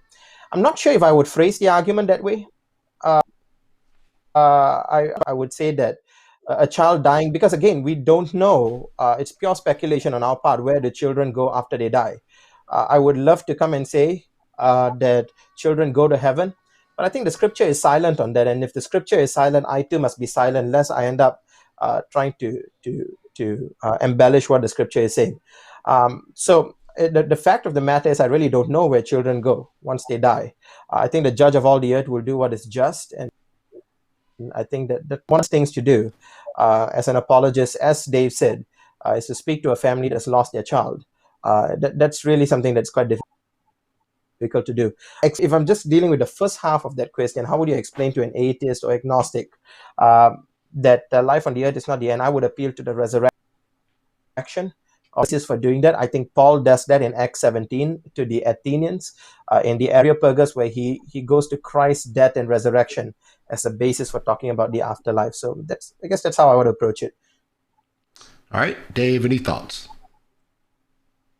Yeah, I mean, I think we've beaten the dead horse of the resurrection, but the child dying without having a chance to reject God as grace, that is absurd on its face. That a dying child, just because that child doesn't get to reject evil, that's grace. Tell that to a parent. Tell it to me, and I will give you a much stronger and profane reaction than this show allows. That should be bothersome to any parent, let alone any human being. That's all I got to say on that. All right. And here's another question for you guys. That's for you, Dave. What exactly is evil? Put it another way, what makes a thing or evil? Thing evil. Also, is this objective in your view? I think this is a great question. And actually, as I was preparing for this debate, I forced myself to think about definitions and terminology. And I actually almost went in this way from the very beginning when I was preparing to say, let's talk about what is evil? If evil does or doesn't disprove God, then, how do we define evil? I would say at this point, I don't know that I can define it, but when I see it, I think I know it. So I would say the murder of someone else, of an innocent person, comes close to evil. I would say any crime against a child would be evil. And I'll take another step there. I would say that the systematic molestation of children by priests in the Catholic Church was evil. Moreover, the systematic cover-up of the molestation of children by priests in the Catholic Church was evil. I know it when I see it. And that, to me, is one of the most glaring examples of evil within the confines of Christianity. And I would say this is absolutely objective, that no one should be able to look at a human being molesting a child, let alone a priest, a person of God, molesting a child, and then the organization to which that priest reports and is responsible, covering that up systematically, moving these priests from church to church. That if that is not evil, I don't know what evil is. Samuel, any thoughts? Yeah. No, yeah, I think that the question deals with a definition, and by the way, I fully agree with what Dave said about molesting children is evil. There is no doubt in my mind that all those actions that happened and did happen is evil. But I guess the question goes a little bit, what's the grounds of evil, and this is how I would define it. I think that when we begin with the idea that's what Jesus said: God alone is good. If God is the foundation of morality, his nature is what grounds morality. Action that goes against his nature would be an attack or any action that attacks his nature, rather, would be evil. Take, for example, if God is love, hatred is evil because hatred is a direct attack on God's nature. Then murder is evil because murder is a very attack on God's nature. And that's one of the reasons why I asked Dave earlier if he in the Christian view, God has not murdered anyone. To him, they're still alive. God can spatially relocate people from the land of the living to the land of the souls, and that. But the thing is that the argument that I would say is this: that anything that attacks God's nature is fundamentally evil. If a lie is evil because God is truth, it's an attack on God's righteous nature. But there's another way I would expand on that as well, which is to talk about an analogy from purpose. And this would go this way: if you take a blunt knife, ask yourself, is a blunt knife good? It's not good. Why? Because it doesn't cut. So why is a blunt knife bad? Because it was designed to cut. And who gives it the design? The maker. So the maker gives the knife a design. If the knife meets that purpose, it's good. If it fails its purpose, it's bad.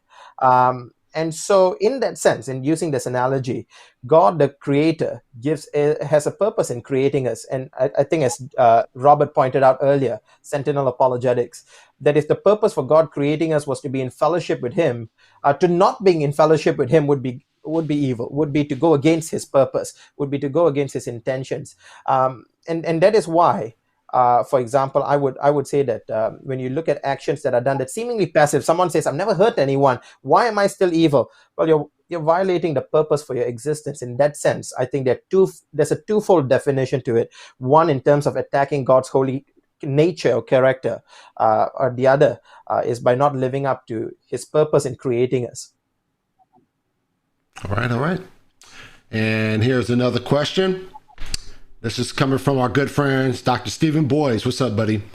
Dave, you said no Roman literature mentions Jesus. Did Tacitus not mention that Pilate put Jesus to death?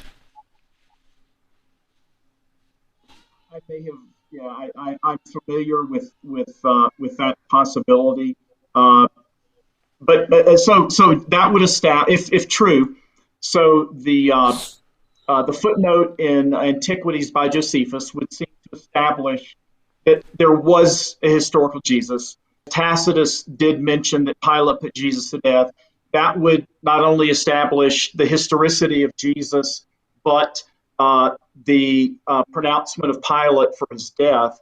So, and I that doesn't bother me, but it's the theological interpretations on top of those possibly historical things: Jesus' existence, and the fact that he was put to death. I think very few scholars would disagree that there wasn't a Jesus. I think that the notion of a historical Jesus is fairly established, and there's a group of philosophers or theologians called mythicists that argue that Jesus never existed, that there was not even a historical Jesus.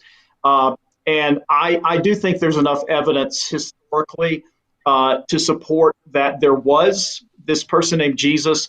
I think the theological overtones to that, the revelation, if you will, This reminds me of a fascinating book that I read at Duke by one of the Niebers called The Meaning of Revelation. And it's a very dense book, but Niebuhr makes the following point. You have history running on a certain plane. And those are things that are noted by historians that are beyond dispute. The plane above history is the plane of revelation, or the interpretation of those historical events.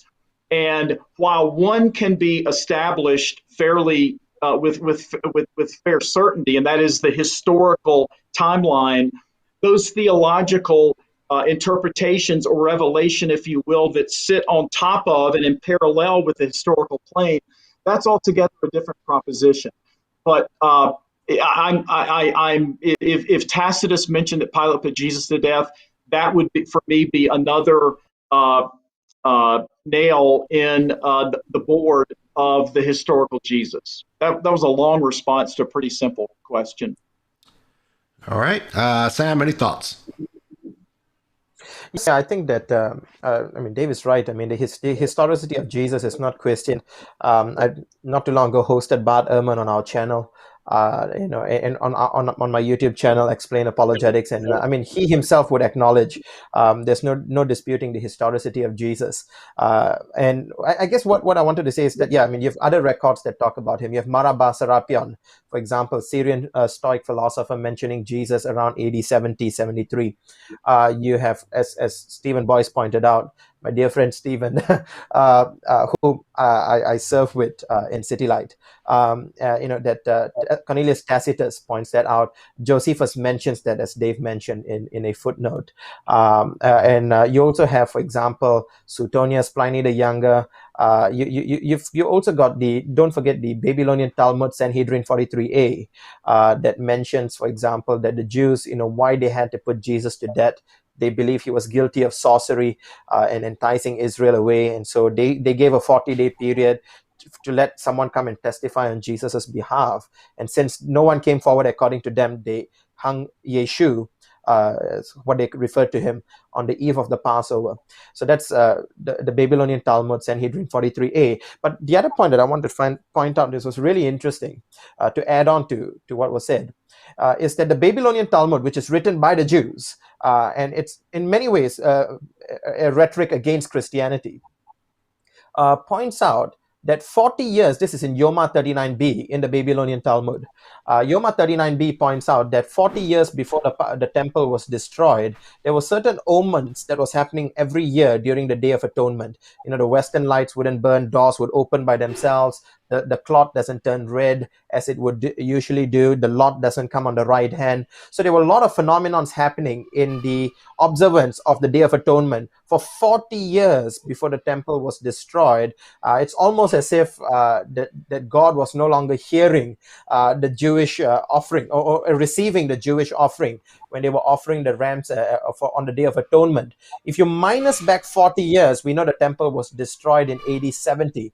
You minus 40 years back, you get to AD 30, which is around the time where Jesus died. Isn't it amazing then, I think, that you have from the death of Jesus until the destruction of the temple, a 40-year period where it seems as if God is already done, satisfied with the sacrifice that has already been given. And then 40 years later, the temple, Jesus, of course, we believe is the new temple. So I think that I think some of the things that the New Testament talks about can be confirmed unintentionally. This is like unintended coincidences with so what some of the things we find in the Babylon, to point that out. All right, guys, we have about 3 more questions and then we'll shut this thing down. So here's a question concerning. Can I say one thing? I wanted to comment on something that Sam said that I found. I've never heard this term as resurrection as being spatially relocated. I've never heard that, spatially relocation. I wrote that down. I kind of circled it. I've never heard that, Sam. I've learned something tonight. I was not referring to resurrection. I was referring to death as being a spatial relocation from the land of the living to the realm. Is a spatial relocation. Gotcha. Okay, gotcha. All right, sorry. thanks for coining stuff, Sam. Appreciate you, man. Good stuff, man. All right, so this question is from Debbie David. If John is written in the 90s, why did he not mention the destruction of the temple, which occurred in 70? That's for you, Mr. Ramsey. Yeah, so I was not a Johannine scholar. I studied under Dr. Moody Smith, who probably at the time was one of the most notable Johannine scholars on the planet. That was in the mid 80s. So I have forgotten more about John than probably Sam knows. I would defer to Sam on that. I just recall that at the time, the dating of John, my recollection was that it was in the 90s, but I would not stake my reputation on that. It's been a long time since I studied John from an academic perspective, so I don't have a comment on that. All right, Sam, any thoughts? The longest time I've held that John had a late dating, somewhere around the 90s, 95 AD, close to the end of the first century. And I think most scholars do as well, mainly because, for example, it alludes to the death of Peter in John 21. And it seems to also, I think, it's much more theological, assuming that the believers already know a lot of things. It doesn't go into the kind of historical episode by episode kind of play that, for example, Mark would do, or Matthew, or you see in the other synoptic gospel. I think that it seems to indicate that it came a bit later. But I've also heard there's been arguments for an early dating, and I'm very much not made up my mind yet. I'm not a New Testament scholar myself. But there was one more thing I wanted to mention. Oh, yeah, about the, I would just basically use the same argument that I did with Dave when Dave mentioned that Paul did not mention the empty tomb. And that, for me, I think that's an argument from absence. I think, for example, the fall of Jerusalem was all, if he's writing to the people in his time, it is taken for granted that the fall of Jerusalem took place. And I think that could be one reason that explains why he just didn't mention that. But again, I'm not certain on the date as well. All right. And here's another question. Is David open to the possibility that he may not have been what the Bible Jesus describes as being born again, born of the Holy Spirit? So if that question is that I may never have been a real or true Christian, I would, first of all, reject that as utterly self-righteous and arrogant and presumptuous, because you don't know me and you don't know my heart. I was as fully invested in Jesus Christ as anyone. I believed in Jesus Christ passionately. I gave up my 10 good earning years, by the way, in pursuit of Jesus Christ. And I had a strong sense of calling to the ministry. And to suggest that I was perhaps never born again strikes me as utterly arrogant, utterly self-righteous, and I'm insulted by that, just to be very blunt. All right, Sam, any thoughts? No, I'm going to skip that since it's concerning his personal experience. Yeah. All right. And here's our final question. Ramsey, how do you know what is real beyond reasoning, that your reasoning is valid? Well, that's a philosophical tough one. How do we know what is real? Well, my reason is the only faculty I have that I use to determine what is real. How do I know that my reasoning is valid? Well, if it's not logical, if my reason is not logical, it's not valid. If it's not factual, it's not valid. I mean, I could point out a host of deficiencies, in reason. But beyond what, how do I know what is real beyond reasoning? That's where my agnosticism takes over, and I say there are things I don't know, and I don't claim to know. And I don't think that I can know. And where my reason stops, I mean, I'll give you a great example. And I say this in my book. So I live in the mountains of Western North Carolina. Actually, behind me, I live on top of a mountain at about 4,500 feet. And I have the most commanding view of the mountains. And I'm a runner, and I run 25 to 30 miles a week up in these mountains. And there are places where I stop and I am moved to awe and grandeur. And some would say that is a transcendent experience. Some would say that points to a God. I simply at that point acknowledge the awesomeness of what I see. I am humbled by it, but I am comfortable stopping there. I'm comfortable stopping there and saying, I don't know how this got here. To me, it is a mystery. I'm open to the possibility that there is a God who created this, but I do not know that. And until I know that, I'm going to stop talking. I'm going to simply stop talking and allow my awe and my sense of wonder to wash over me, and I'm fine with stopping there. And I don't know that that is an answer to the question, but that was my best stab at it. All right, Sam, any thoughts? Yeah, I think this is an epistemological question. Deals with the subject of how do we know and what do we know. Actually, the order is reversed. What do we know and how do we know it? And I think that, for example, I think I will not speak on behalf of an agnostic, but the Christian basis for epistemology is revelation.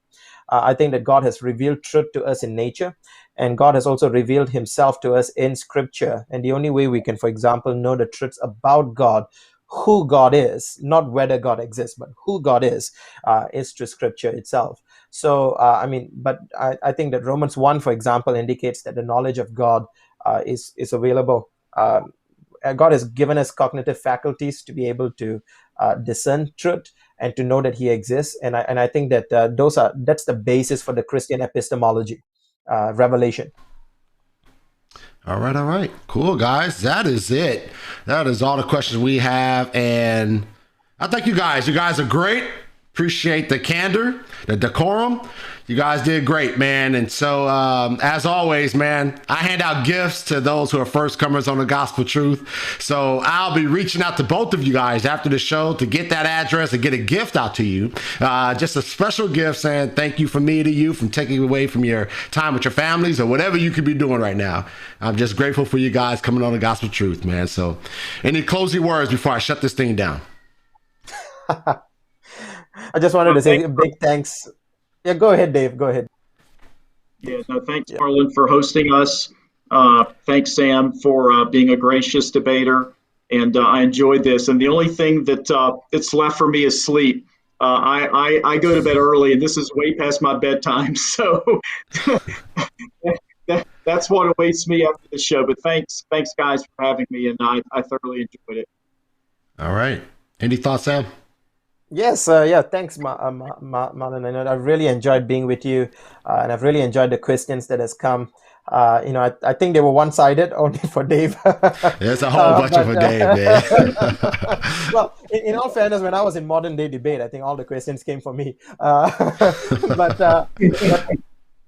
the thing is, I'm just being able to share my heart and also to hear Dave out. And I guess my prayer again is that I told Dave this before the start as well, that you will find faith in Christ again. And this has been my prayer. I've thoroughly enjoyed, and I would love to get to know Dave in person as well, God willing. Thanks so much. All right, guys. Once again, I appreciate you guys, and I'll be contacting you after the show to get that gift to you guys ASAP. All right. Thank you so much, and have a good one. All right, folks, another great show in the books, man. Great conversation, great discussion.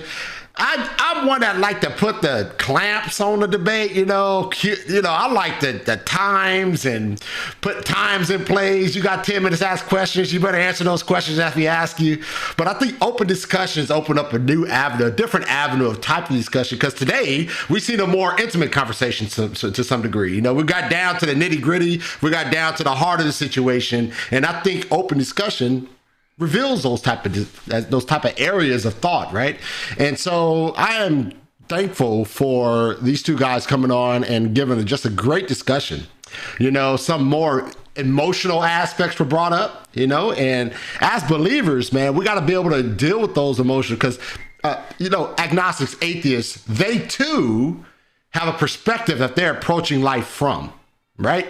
And so all of us have our presuppositions. All of us have our foundations. All of us have our angles of way of approaching life. And it's important as a believer, we are to be able to engage the atheist or the agnostic in those areas, sort of meet them where they're at, if that makes sense, to be able to tackle some of these very hard issues. And the idea of evil, you know, in the world is a very difficult, cumbersome issue. You know, that has to be tackled. That has to be tackled with vigor and intensity. And as a Christian, you cannot run away from those issues. Those are very, very serious issues. And we have to be able to defend the faith with that, and create a theodicy in the face of evil. All right. So it's a very important that we do that. And I just want to thank you for supporting the ministry. All the viewers out there who are chiming in every time I throw a show on, man, I got some consistent viewers and I just thank you so much. And I thank you for the newcomers, you know, those who jumped on for the first time and hit that subscribe button, man. You know, I appreciate you guys for that. And a lot of you guys had a little joke out there. Is that Dave Ramsey, the financial guy? No, that's not Dave Ramsey, the financial guy. That is not that Dave Ramsey. But it's fun, man.